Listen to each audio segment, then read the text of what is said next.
హర్యానాలో మహిళా కాంగ్రెస్ నేత హిమానీ మర్డర్ కేసు ఊహించని మలుపు తిరిగింది.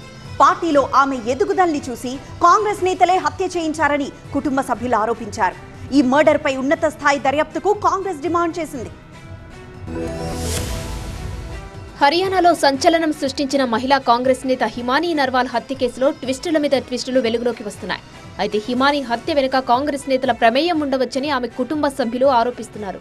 పార్టీలో ఆమె ఎదుగుదలను చూసి చాలా మంది ఓర్వడం లేదని హిమానీ తల్లి సవిత ఆరోపించారు. భారత్ జోడో యాత్రలో హిమానీ 10 రోజుల పాటు పాల్గొన్నారని తెలిపారు. కశ్మీర్లో కూడా లాల్ చౌక్ వరకు పాదయాత్రలో పాల్గొన్నారని వెల్లడించారు.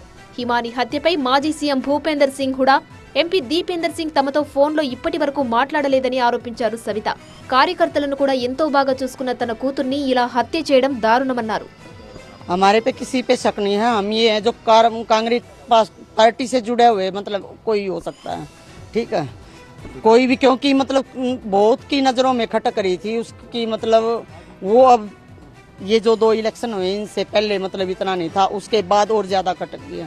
कुछ तो राहुल की यात्रा में ही खटक गई थी वो, और अब तो वो और भी ज़्यादा खटक गई. ये मतलब छोटी, हमारे से छोटी एज होके ये इतने आगे तक कैसे पहुँच गई, ये आशा हुड्डा को भी पता है, बत्रा साहब को भी पता है, हुड्डा साहब को भी पता है, ये उनको सबको पता है. रात के 2-2 बजे तक इलेक्शनों में मतलब औरों को भी साथ ले लेके घर से पैसे फूक के गाड़ियों में रहती थी. उनको ये नहीं पता आज वो बेटी नहीं रही, एक बार उसके घर पहुंचे, रात के 2 बजे घर जाया करती. मैं 2 बजे तक जाग कर उसका इंतजार करती थी.